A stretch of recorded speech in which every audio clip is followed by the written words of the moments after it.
Alrighty everyone, welcome to my review of Apollo 11 VR. So I decided to do this review a bit different. I'm going to give you my opinion of the documentary, the game, prior to actually showing you the entire thing, because I think overall you need to know what it's about before you actually experience it. Because if you're actually got a VR headset and you're planning on, if you're wondering if this title is worth the money, if you're wondering should I buy it, what should I do, then I can tell you right now that it's definitely worth buying. The problem is that you only get to experience it once. So, if you watch this entire video, it does ruin some of the experience for you. So, again, if you plan on buying it, or you're about to click that buy button, then just do it, and you won't regret it. But I'm going to talk about a few things now that that I experienced through the game that might help you have more fun with it. So first things first, I'll say the experience was great. The graphics were amazing for VR standards. The quality of the models, the music, the overall ambience of it was very good. Probably the only thing that hurt the ambience was the cut scenes, which you won't really see in the video because it doesn't actually show that, but it does cut to the Steam VR construct, which is like just an empty grid in between the scenes that it's loading, and that is quite. It sort of breaks the flow of the documentary experience, and it would have been better if they just went to a blank screen or displayed one of those many quotes that they do through the entire thing. And yeah, so that's something that they could fix. I'm sure it's something pretty simple, but for me it was distracting. The other thing I'll recommend is that you don't do this game interactively, at least the first time around. You get two options. You can do the interactive version or you can do the cinematic version. If you want an emotional experience the first time around, I would suggest you do the cinematic version. Stick with that, finish it, enjoy it, and then if you want to go back and do it by yourself, then do the interactive version. But just a heads up, the Vive controller is pretty crap at doing this. The instructions they give you are not very clear. I mean, it tells you, your left, your right, left, down, right, up, things like that.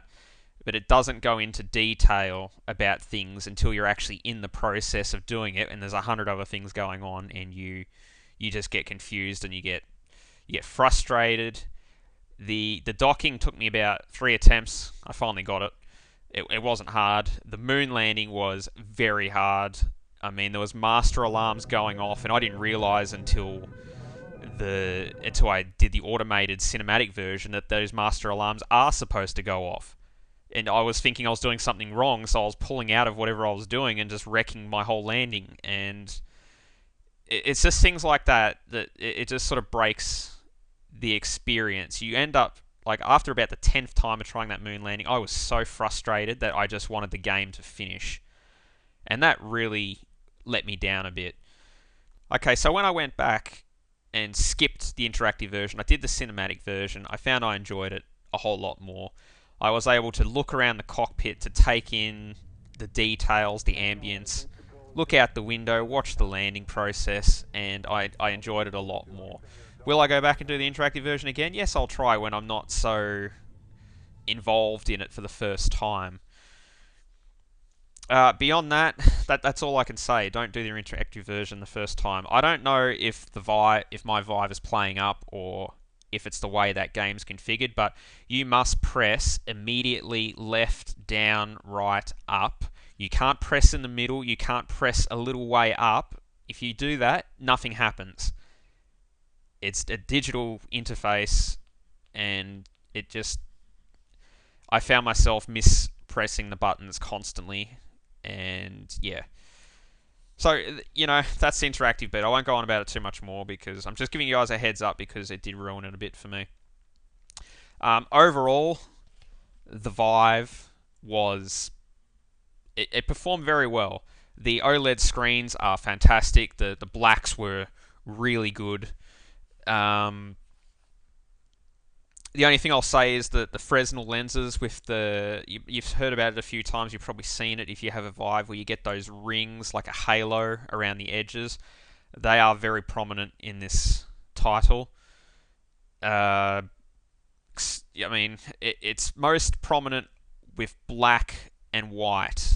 So very black space, white highlights like the lunar surface, things like that.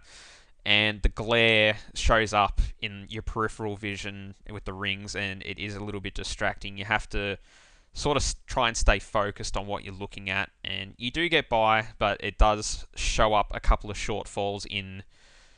I won't say it's a shortfall in the Vive. I mean, the Oculus does have it to an extent as well, but it's I suppose it's a shortfall of this generation of VR headsets. Does it make the experience bad? No. It is fantastic, and I can honestly say that it's the future of documentaries, I think. Future of education. I mean, can you imagine kids in school learning about Apollo through these headsets? I mean, you never forget that sort of stuff. The John F. Kennedy speech was so inspiring. I mean, I've already seen it a few times. Oh, sorry, heard it a few times, and it is so moving when you think back to that day with that technology, with everything else that was going on in the world. You know, that they just did it. They didn't care about how hard it was, how much money it cost. It just needed to be done because we could do it. And it, you know, the biggest moment for me probably was the lunar surface, where they're taking the call from the president from the Oval Office.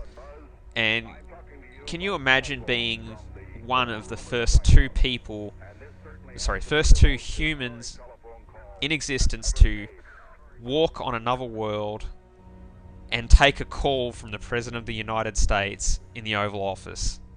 That's the sort of impact that this has, and to be able to experience it in some remote way through virtual reality is just mind-blowing, and it does bring up a lot of emotions, especially if you've always wanted to be an astronaut as a kid and you know it'll never happen to you now. And it does give you a lot of regret, I think. For me, it does anyway, about, you know, choices you made in your life, and that you'll never get to experience those sort of things for real. And for a piece of technology to be able to move you in that sort of way, it shows that they have achieved what they set out to do with this documentary, is to create something that's memorable, emotional, and it's something you never forget. Overall, I'll say that give the title a number out of 10, I suppose. I'll say it's an 8.5, 9 out of 10. I'd say it was a 10 out of 10 if I didn't do that interactive part first and the issues with the cutscenes was fixed. Because I went into this wanting a purely emotional experience. I wanted to go through it in some way like the astronauts did. And yeah, so again, if you have the money, buy it, play it, then watch my video if you want. If you don't plan on buying it, or you just want to experience it, then by all means keep going through the video. And I hope you enjoy it. This is a long-winded video, and I'm sorry about the audio a little bit, because the game audio is actually a little bit quiet. My mic was a bit loud. I tried to adjust it a bit, but you know, just enjoy the experience. And thank you for watching.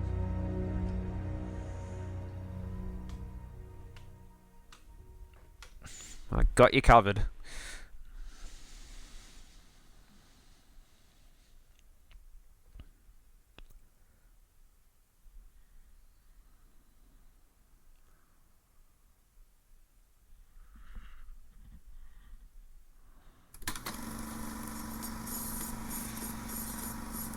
John F. Kennedy.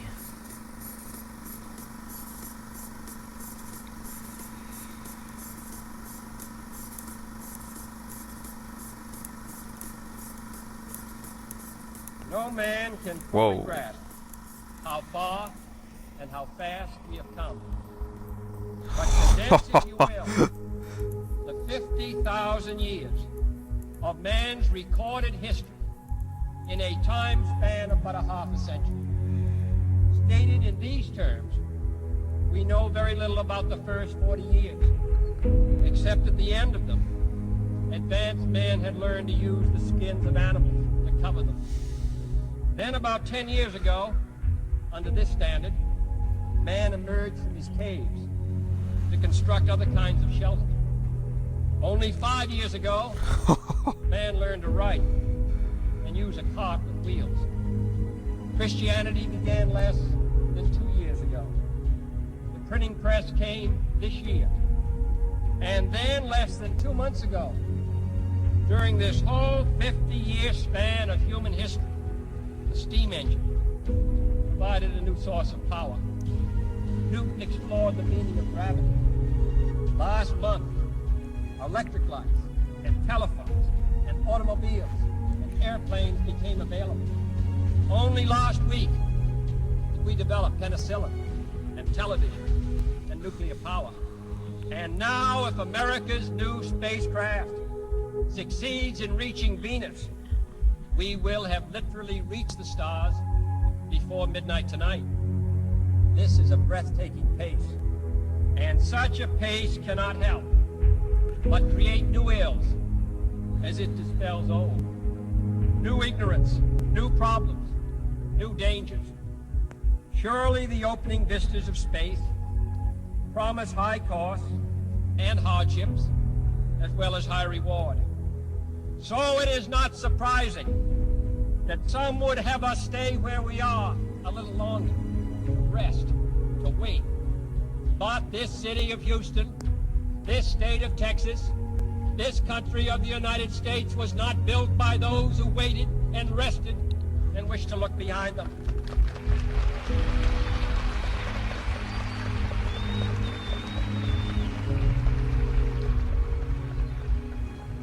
For the eyes of the world now look into space, to the moon, and to the planets beyond. And we have vowed that we shall not see it governed by a hostile flag of conquest, but by a banner of freedom and peace.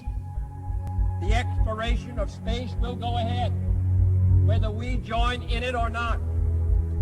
And it is one of the great adventures of all time.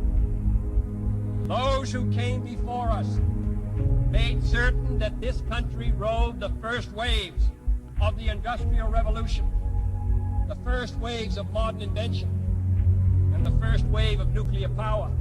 And this generation does not intend to founder in the backwash of the coming age of space. We mean to be a part of it. We mean to lead it. Its hazards are hostile to us all. Its conquest deserves the best of all mankind. And its opportunity for peaceful cooperation may never come again. But why, some say, the moon? Why choose this as our goal? And they may well ask, why climb the highest mountain? Why, 35 years ago, fly the Atlantic? Why does Rice play Texas? We choose to go to the moon. Oh, wow. We choose to go to the moon.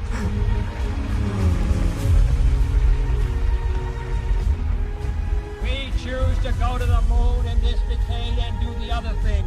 Not because Wow. but because they are hard. Because that goal will serve to organize and measure the best of our energies and skills. Because that challenge is one that we're willing to accept, one we are unwilling to postpone, and one we intend to win on the other side.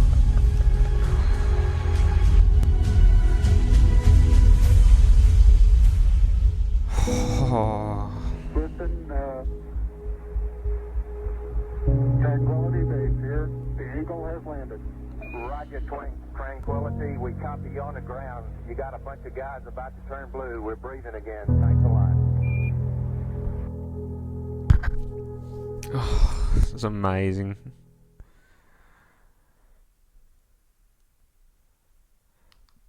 I'm going to get a bit more volume on this because not loud enough. I think the momentous, Whoa! most memorable I'm putting this thing controller that I down. can recall about that particular day was the opportunity while my two friends here were being put into the spacecraft to stand alone by myself out there and look at the rocket. Holy crap! See the sun come up and the waves rolling in, and the evidence of the millions of people watching, but nothing specific, and just so quiet. And to realize that indeed such a contrast was going to take place, all the frantic activity preparing the rocket, but it's so quiet up there. Wow! And that in a very few moments we were going to be departing in a great roar and off for a momentous event.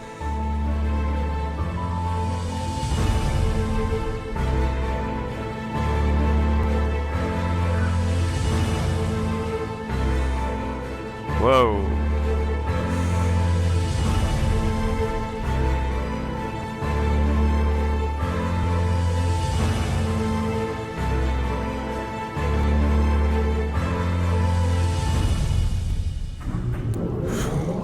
I thought we had a 90% chance of getting back safely to Earth on that flight, but only a 50-50 chance of making a successful landing on the first attempt. There's so many unknowns in that descending from lunar orbit down to the surface that had not been demonstrated yet by testing. It's a risk. This is just mind-blowing. And you're able to accept a level of risk so long as it's commensurate with the reward that you will get by achieving the goal that you're after. I feel like I should be standing. The loading screens are a bit annoying, I've got to say. Whoa. Holy on the Apollo mission, the flight to land of the first men on the moon. All indications are coming in to the control center. Oh my god, I'm in the cockpit. 25 seconds and counting. Our status board indicates the third stage completely pressurized. 80-second mark has now been passed. We'll go on full internal power at the 50-second mark in the countdown. Guidance system goes on internal at 17 seconds, leading up to the ignition sequence at 8.9 seconds. We're approaching the 60-second mark on the Apollo 11 mission. T-minus 60 seconds and counting. We passed T-minus 60. 55 seconds and counting. Neil Armstrong just reported back. It's been a Can I touch things? countdown. We passed the 50-second mark. Power transfer is complete. We're on internal power. No, I've got to enjoy this. Oh, look, the lights are coming on. From the Apollo 11 liftoff. All the second stage tanks now pressurized. 35 seconds and counting. We are still go with Apollo 11. 30 seconds and counting. Wow. Report, it feels good. T-minus 25 seconds. 20 seconds and counting. T-minus 15 seconds. Guidance is internal. 12, 11, 10, 9. Ignition sequence start. 6, 5, 4, 3, 2, 1, 0. All engine running. Liftoff. We have a liftoff. 32 minutes past the hour. Liftoff on Apollo 11. Tower clear. We got a roll program. Neil Armstrong reporting the roll and pitch program, which puts Apollo 11 on proper heading.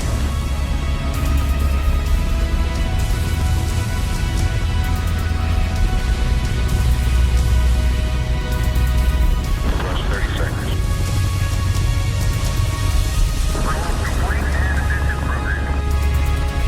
Wow.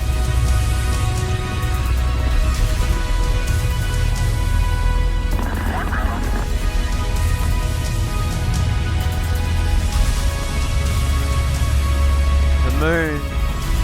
Altitude's 2 miles. Oh, 11 Houston, you're good at 1 minute. Downrange 1 mile, altitude 4 miles now. Velocity 2,195 feet per second. 11 Houston, thrusters go. All engines, you're looking good.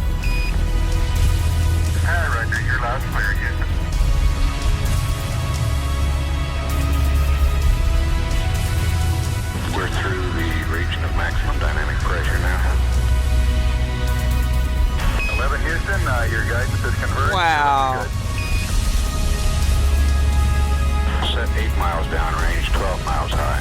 Velocity 4,000 feet per second. Stand by for mode 1 Charlie.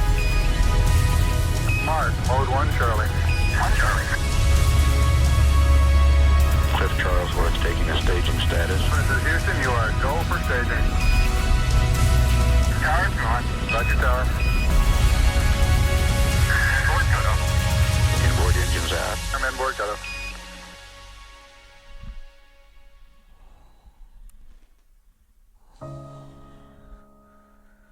Oh my god.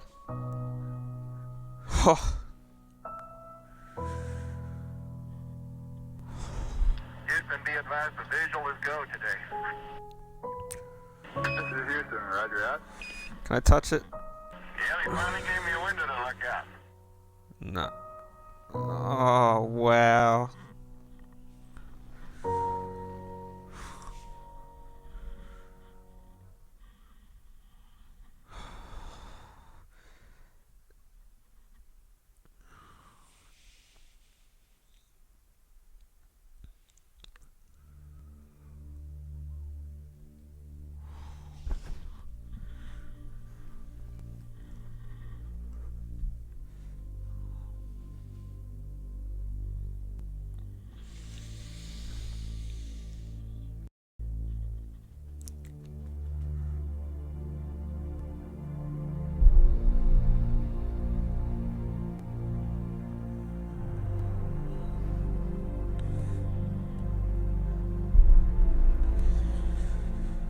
Oh.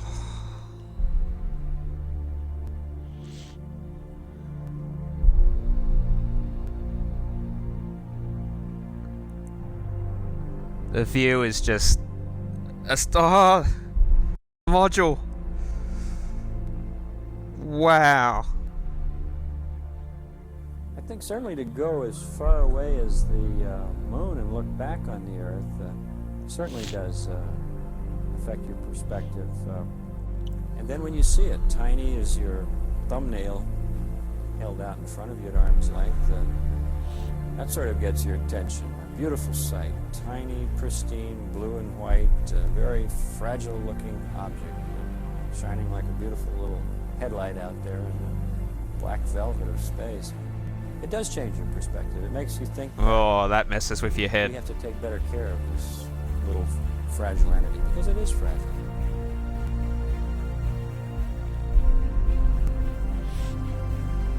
Apollo 11, this is Houston. Slightly less than 1 minute to ignition, and everything is go. Roger, Apollo 11's go. I have to say, the models look absolutely amazing. For a crowd-funded program. Oh.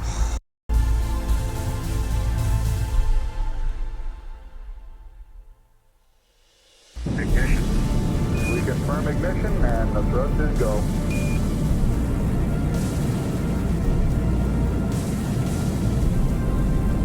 Apollo 11, this is Houston at 1 minute. Trajectory and guidance look good, and the stage is good.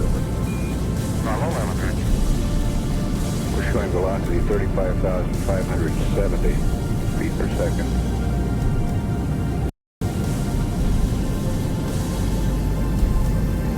Apollo 11, this is Houston. Around 3.5 minutes. You're still looking good.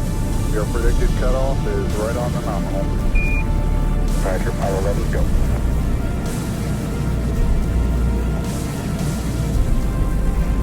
We're showing velocity 35,570 feet per second. Altitude 177 nautical miles.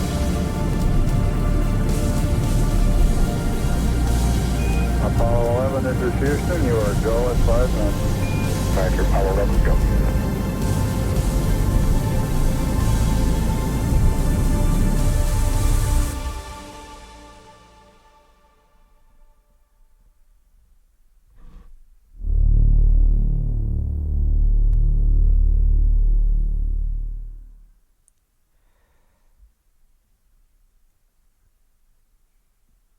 Ooh. Come to daddy. I am ready.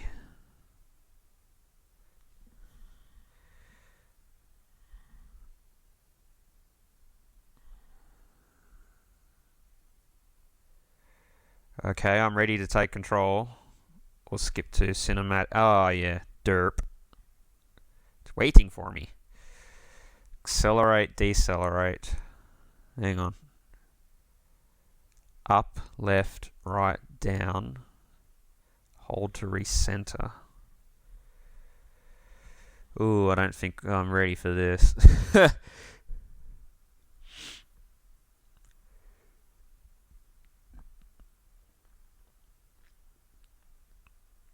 University required to pitch rotate the command module into its facing lunar module.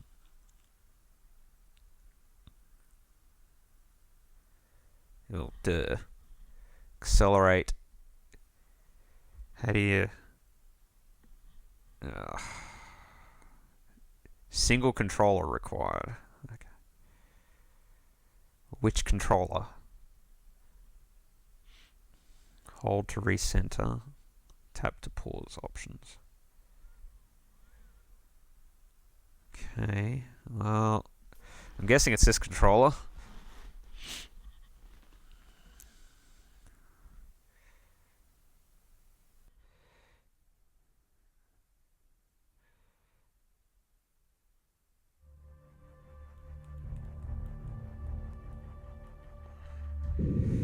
Alright, let's try this again.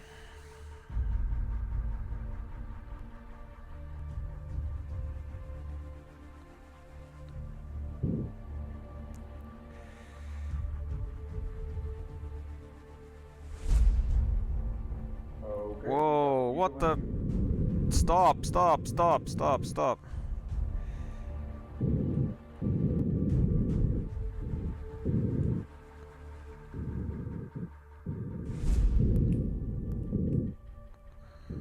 Moving forward.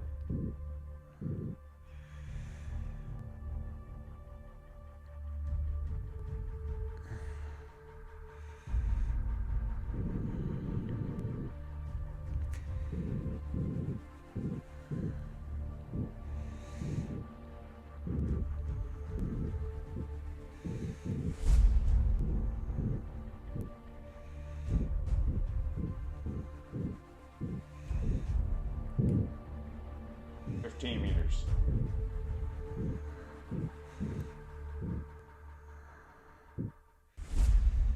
Assuming we're closing in. Come on.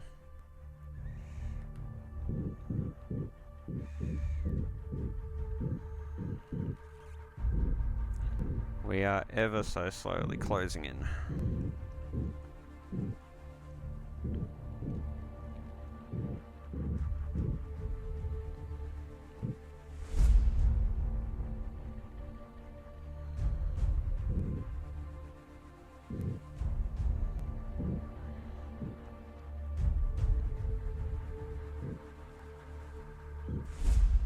Meters. Slowest docking in history. Come on, baby. Line up.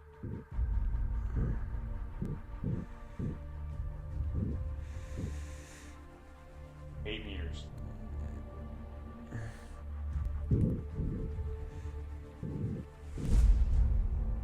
Oh, so it actually changes the button.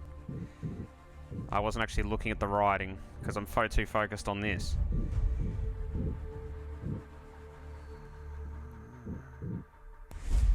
Come on, baby. 6. I'm already going pretty slow. I don't really think...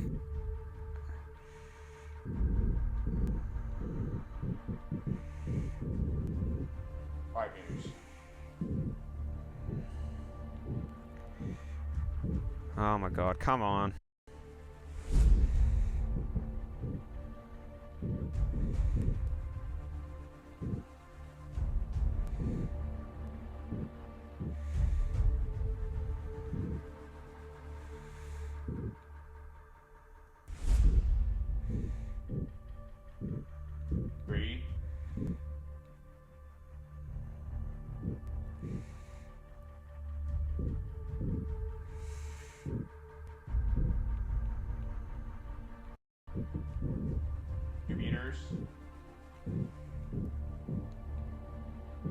don't think we can get much slower than this.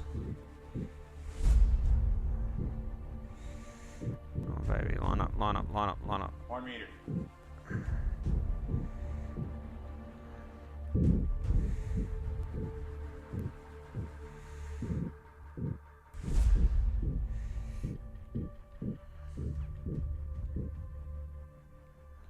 And capture. Yes. Apollo 11, this is Houston. Radio check, over. Roger, we've got the high gain locked on now, I believe, auto track and now. Okay, you're coming in loud and clear, but Mike is just barely readable. How is Neil? How are you reading, Mike? Loud and clear now, Mike, and we understand that you are docked. That's fine. Houston, we're ready for LEM ejection. Roger, go for LEM ejection. Thank you. Whoa.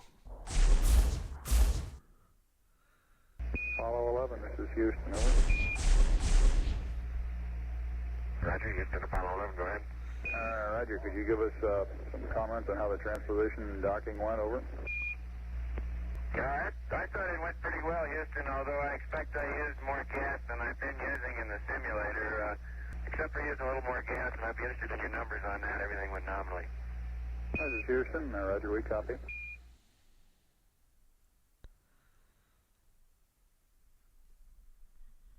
Okay. I don't know what I'm supposed to use with that information, but...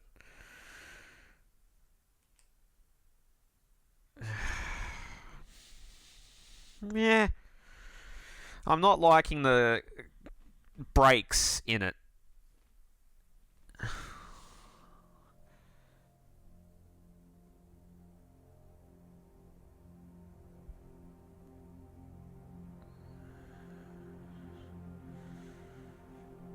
Yeah, that's deep.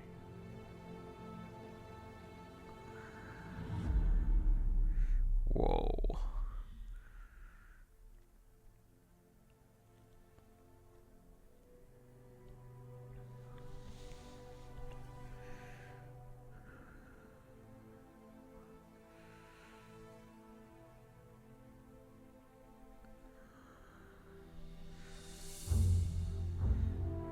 Oh.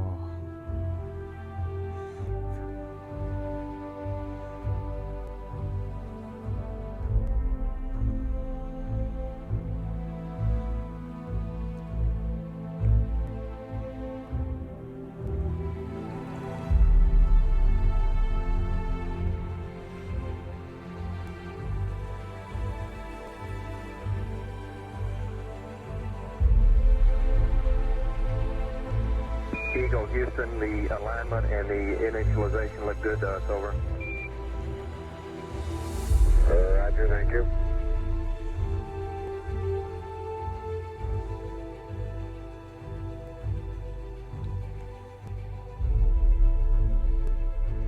Eagle, Houston, would you have Columbia go to the high gain, yaw 0, pitch -20, over? Wow. You guys take care. See you later. The textures are fantastic. It looks so real.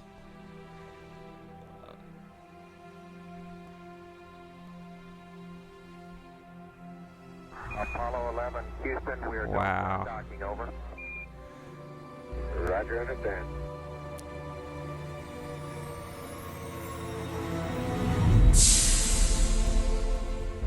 Roger, Eagle, done done. Roger, how does it look? The Eagle has wind. Roger.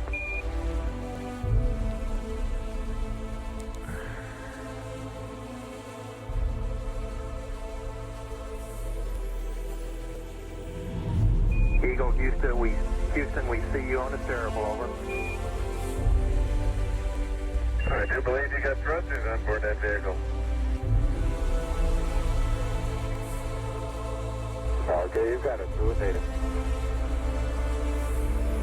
Roger, let us know when you're ready to copy. We have a DOI pad and a PDI pad, over. says we'll go. Coming up on 5 minutes to ignition, Gene Kranz getting a go, no-go for descent.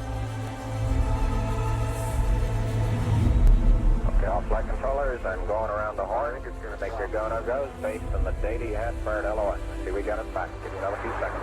We're going, flight. Okay, retro, go. Vital, go. Guide, go. Control, go. Self-com, go. Ginsey, go. Ecom, go. Surgeon, go. Capcom, we're go to continue PDI.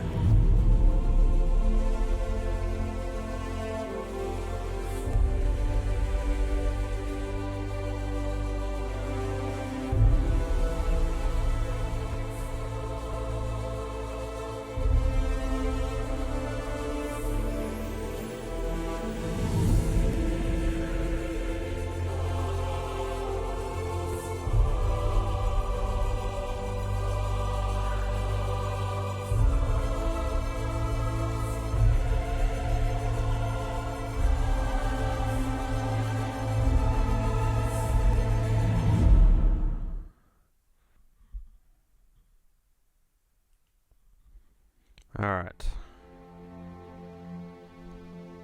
Why am I not seeing anything? Ah, there we go.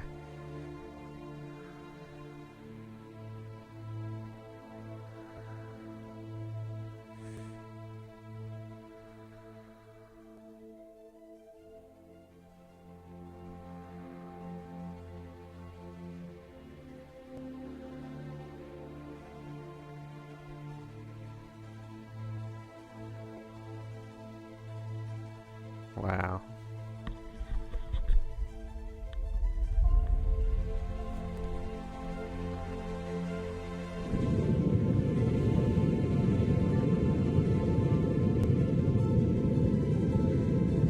Holy moly.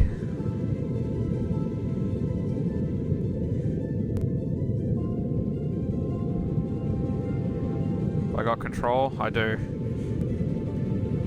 Oh, there's my target. There's my target.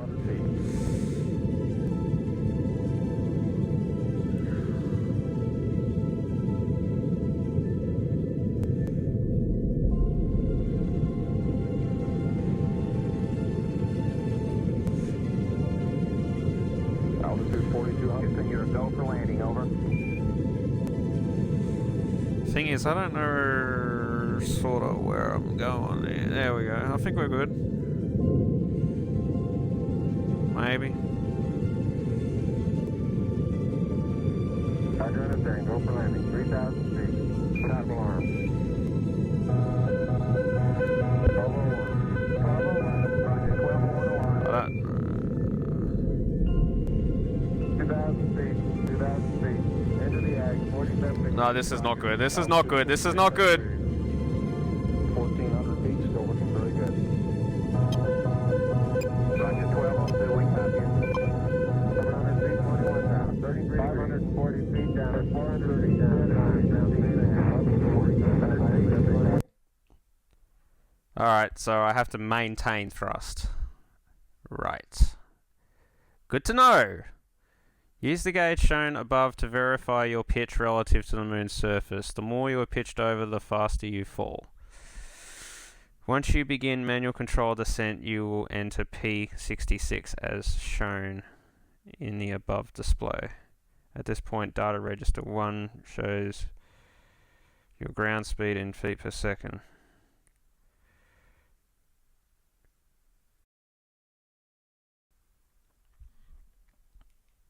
Alright, let's try this again.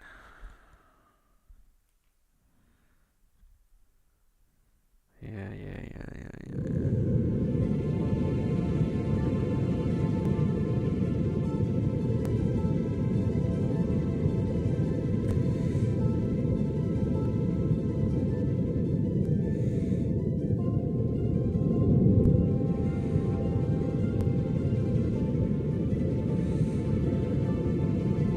Altitude 5,200 feet.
Oh, too much, too much, too much.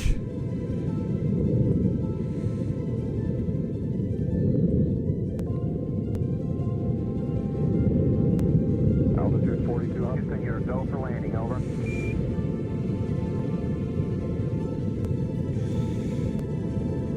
Guessing that's my marker.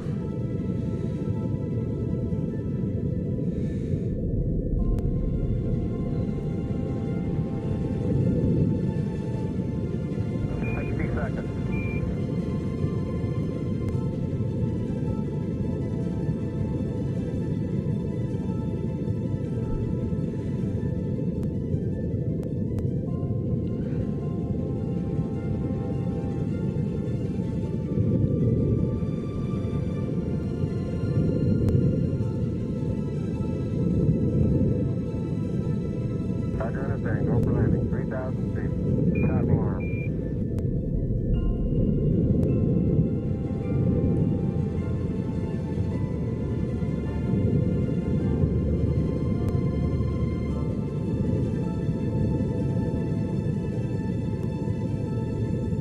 Coming up on it.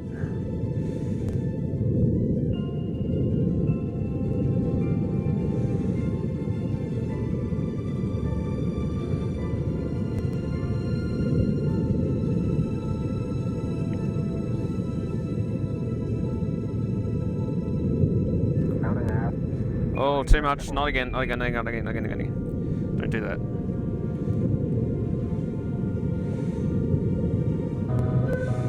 Yeah, yeah, yeah, yeah, yeah, yeah. Roger, 1201 alarm.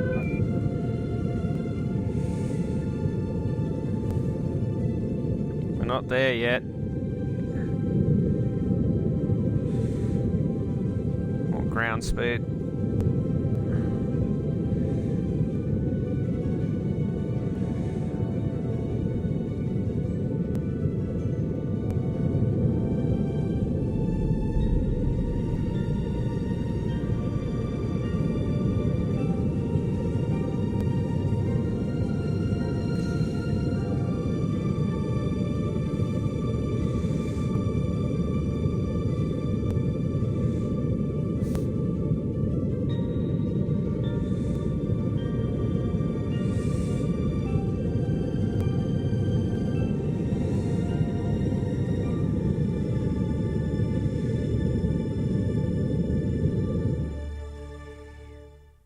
I think I ran out of fuel.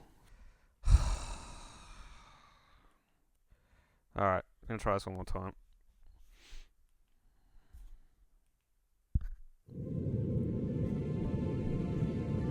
It's not as easy as it looks. I'm just saying that. 60 seconds. 1201. Roger, 1201 alarm. No, no, no, no, no, no, no, no, no. Come on, baby.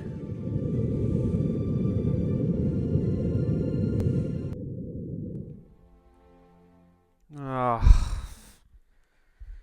3.5 down. 940. That's looking good. Down.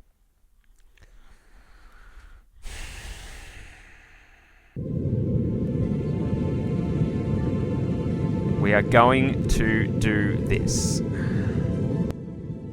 No, not again! Why?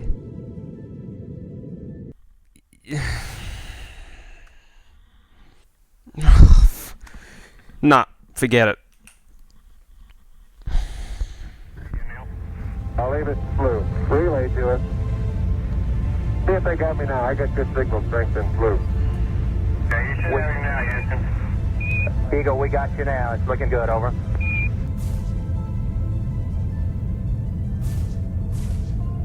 Eagle, Houston, after yaw around angled S-band pitch, -9er, yaw, +18.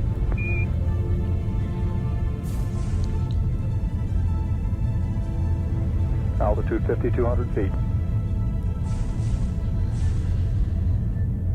Manual attitude control is good. Roger, copy. Altitude 4,200. Houston, you're a go for landing, over. Roger, understand. Go for landing. 3,000 feet. Stop alarm. 1201. 1201. Roger, 1201 alarm. We're go. Same type. We're go. 2,000 feet. 2,000 feet. Into the ag, 47 degrees. Roger. 37 degrees. Eagle looking great. Your go. Altitude 1,600. 1,400 feet, still looking very good. Roger, 1202, we copy it. 35 degrees. 35 degrees. 750, coming down to 23. 700 feet, 21 down. 33 degrees. 100 feet, down at 19. 540 feet, down at 30, and at 15.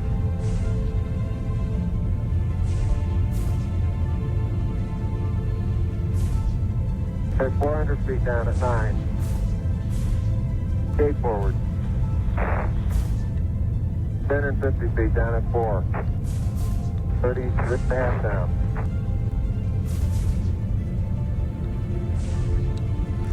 They're pegged on horizontal velocity. 300 feet down, 3.5. 47 forward. On 1.5 down. 70.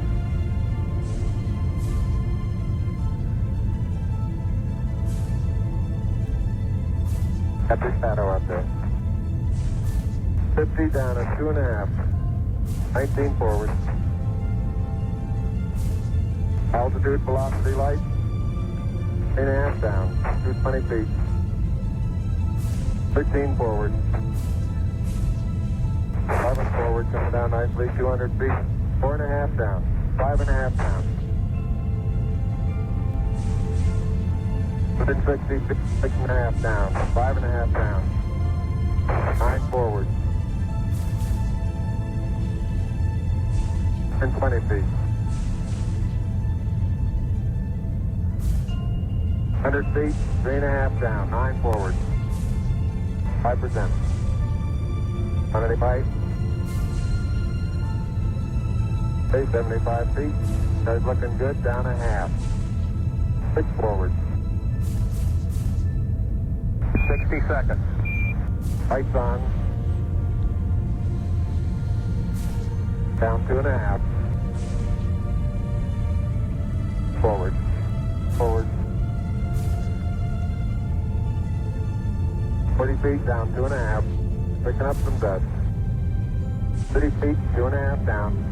Big shadow. 4 forward. 4 forward. Drift into the right a little.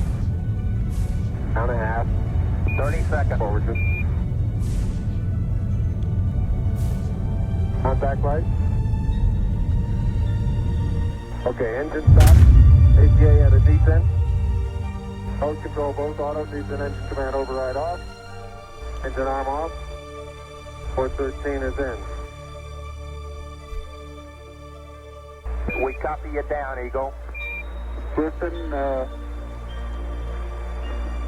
Tranquility Base here. The Eagle has landed. Roger, Tranquility. We copy you on the ground. You got a bunch of guys about to turn blue. We're breathing again. Thanks a lot.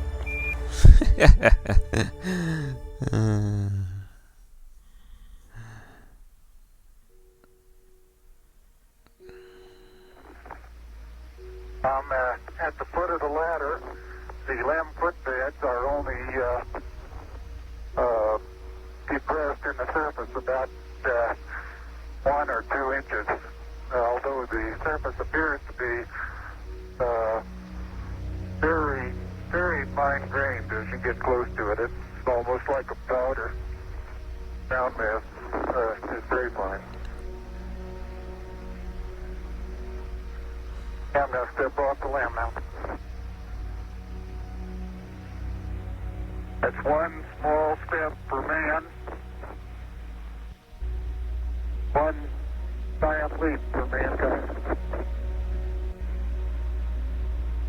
As the surface is fine and powdery, I can pick it up loosely with my toe. It does adhere in fine layers, like powdered charcoal, to the sole and sides of my boots. I only go in a small fraction of an inch, maybe an eighth of an inch, but I can see the footprints of my boots and the treads and the fine sandy particles. Neil, this is Houston. We're copying.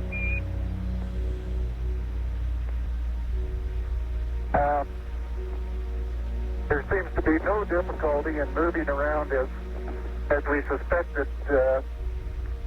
It's even perhaps easier than the simulations of 16G that we performed in various simulations on the ground. Absolutely no trouble to walk around.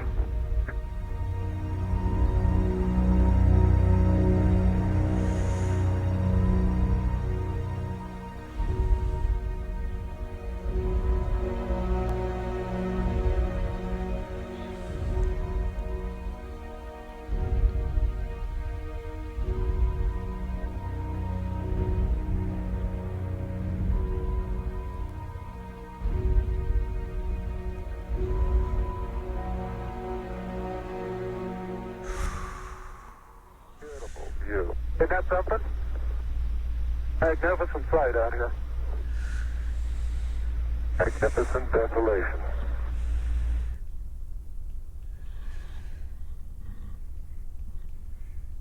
My pocket open, bud? Yes, it is. It's not up against your suit, though. Hit it back once more. Or more toward the inside. Okay, that's good.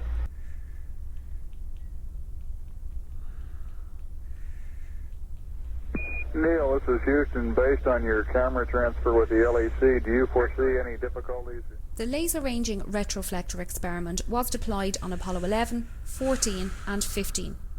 It consists of a series of corner cube reflectors, which are a special type of mirror with a property of always reflecting an incoming light beam back in the direction it came from.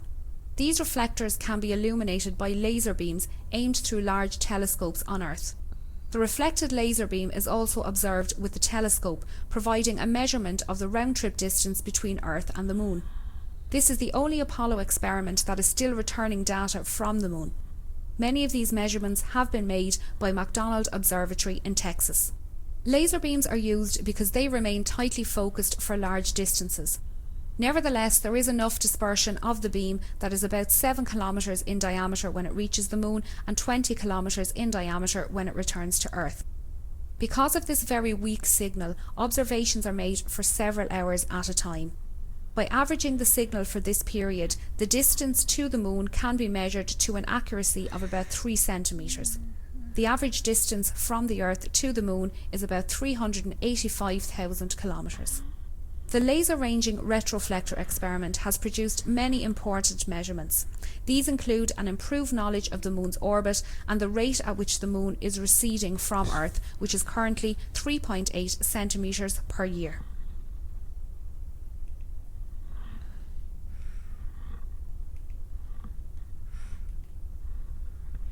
Okay, Buzz, we ready to bring down the camera? I'm all ready. The passive seismic experiment detected lunar moonquakes and provided information about the internal structure of the Moon. This experiment studied the propagation of seismic waves through the Moon and provided our most detailed look at the Moon's internal structure.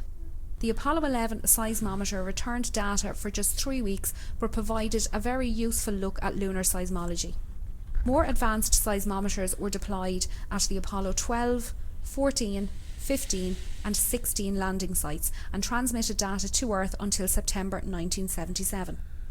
Each of these seismometers measured all 3 components of ground displacement: up-down, north-south and east-west. If a seismic event is observed by 3 or more seismometers, the time and location of the event can be determined. Because seismic waves from distant events travel deeper into the Moon than waves from nearby events, by measuring events at various distances from the seismometer, one can determine how seismic velocities vary with depth in the Moon. In turn, this information can be used to study the Moon's internal structure. Most of the events observed by the seismometers were due either to moonquakes or to meteorite impacts. However, the third stages of several Saturn V rockets and the ascent stages of several lunar modules were deliberately crashed into the moon after these spacecraft were no longer needed. These man-made crashes produced seismic events of known times and locations and helped to calibrate the network of seismometers.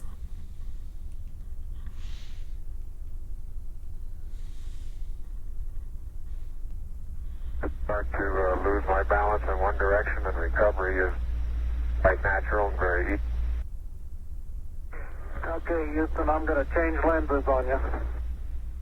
The Lunar Flag Assembly, or LFA, was a kit containing a flag of the United States, designed to be planted by astronauts on the moon during the Apollo program.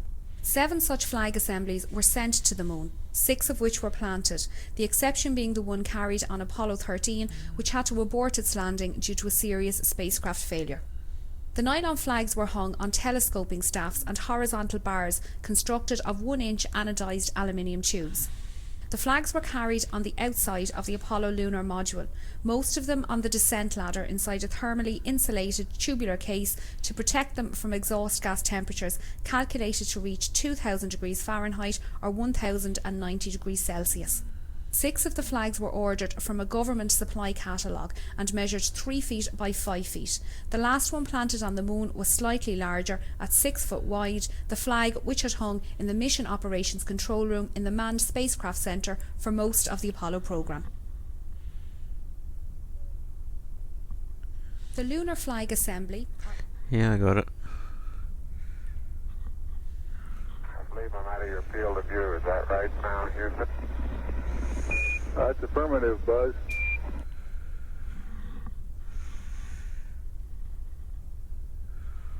And incidentally, these rocks, very powdery surface,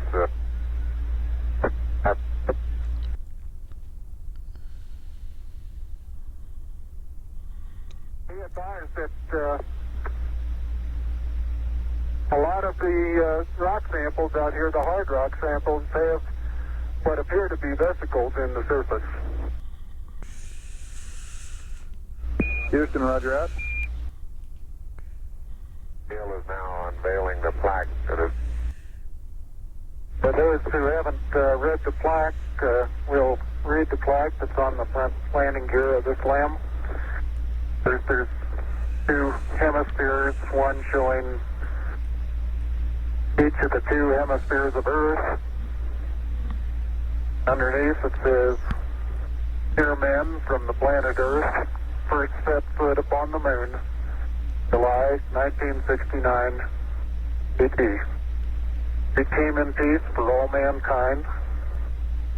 It has the crew members' signatures and the signature of the President of the United States.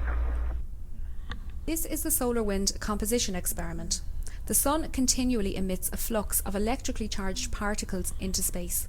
This is termed the solar wind.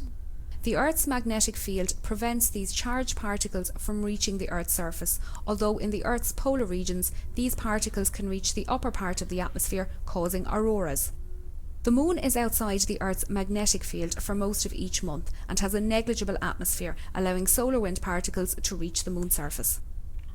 The solar wind composition experiment was performed on Apollo 11, 12, 14, 15 and 16. It consisted of an aluminium foil sheet 1.4 metres by 0.3 metres that was deployed on a pole facing the Sun.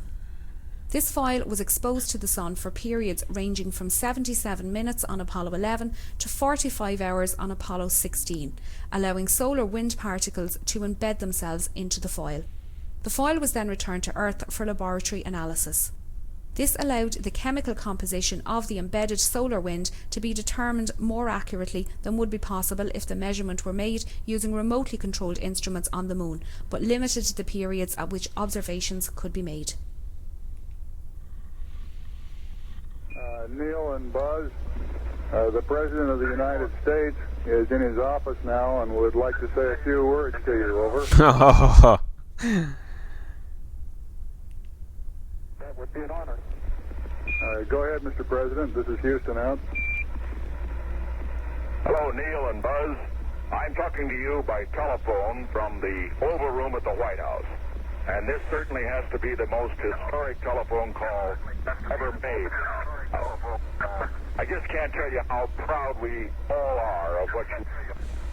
For every American, this has to be the proudest day of our lives.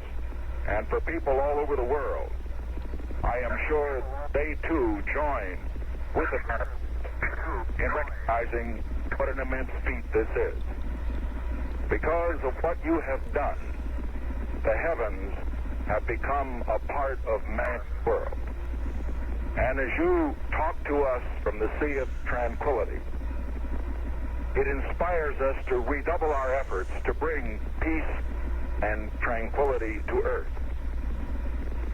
For one priceless moment in the whole history of man, all the people on this earth are truly one.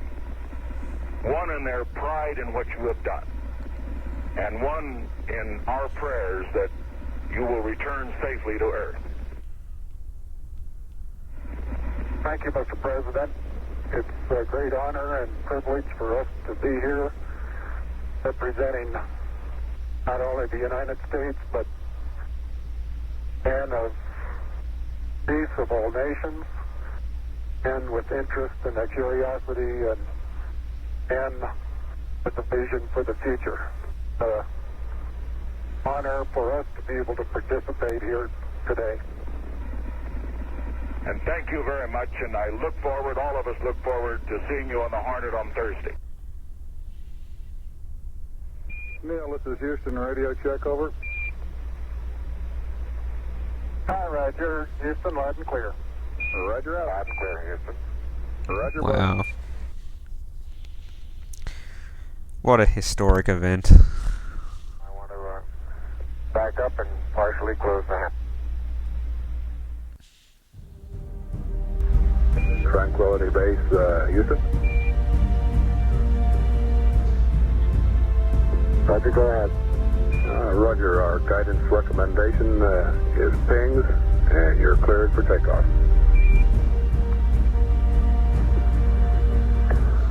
Roger, understand. We're number one on the runway. Roger.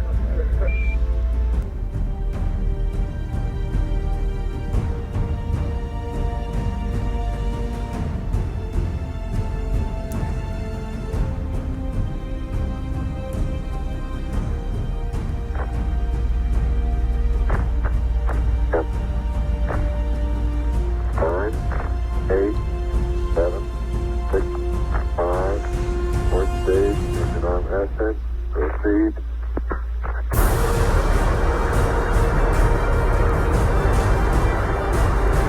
Beautiful. 26, 36 feet per second up. 5 to the pitch over.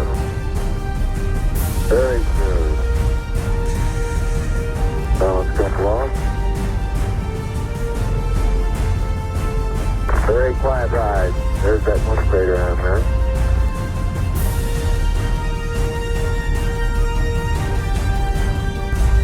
Feet high, 80 feet per second vertical rise. Here you go, Houston. Request manual start override. Roger. 2,600 feet altitude. Here you go, Houston. You're looking good to us.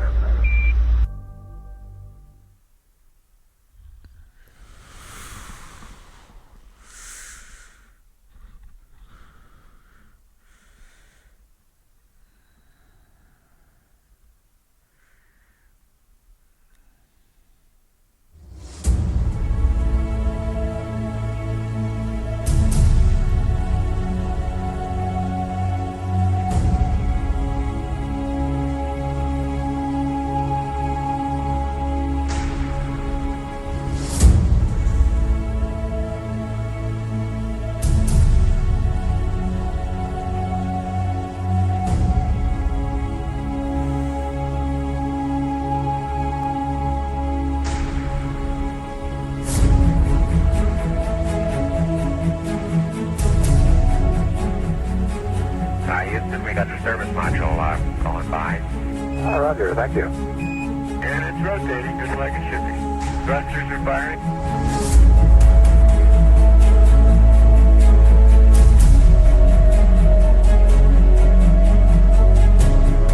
800 nautical miles high, velocity 33,000 feet per second.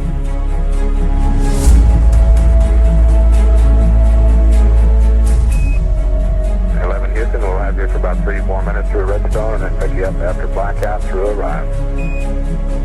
Roger.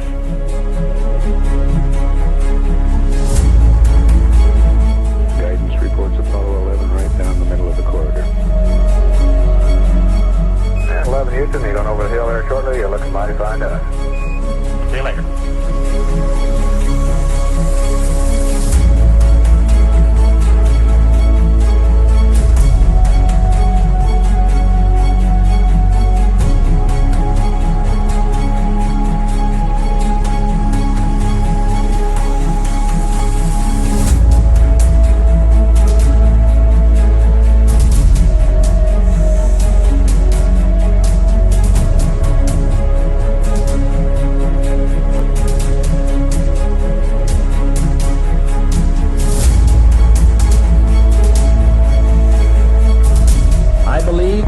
Should commit itself to achieving the goal before this decade is out of landing a man on the moon and returning him safely to the Earth. No single space project in this period will be more impressive to mankind or more important for the long-range exploration of space, and none will be so difficult or expensive to accomplish.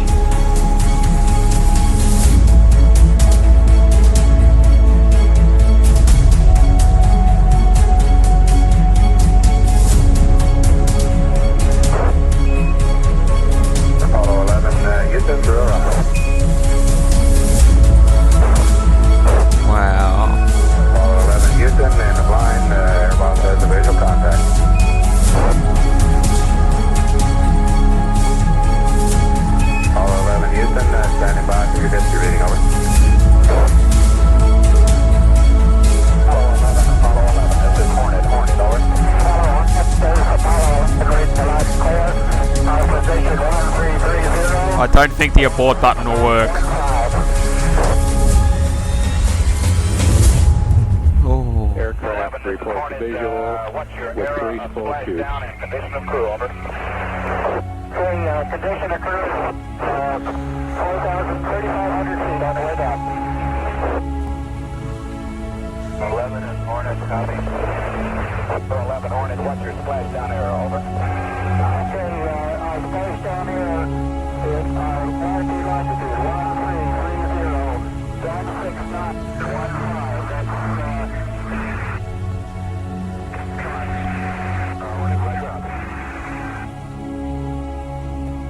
okay, Hornet, follow into their guide.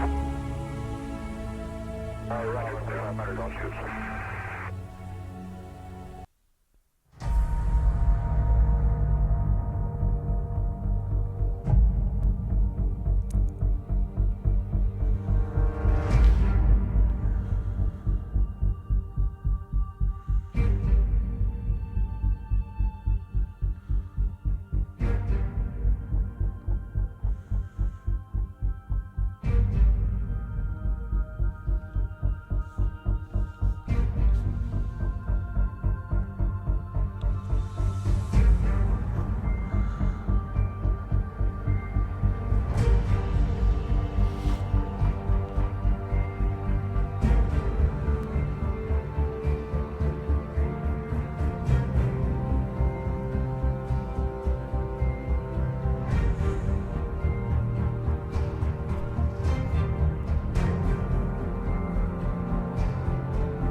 Oh, yes.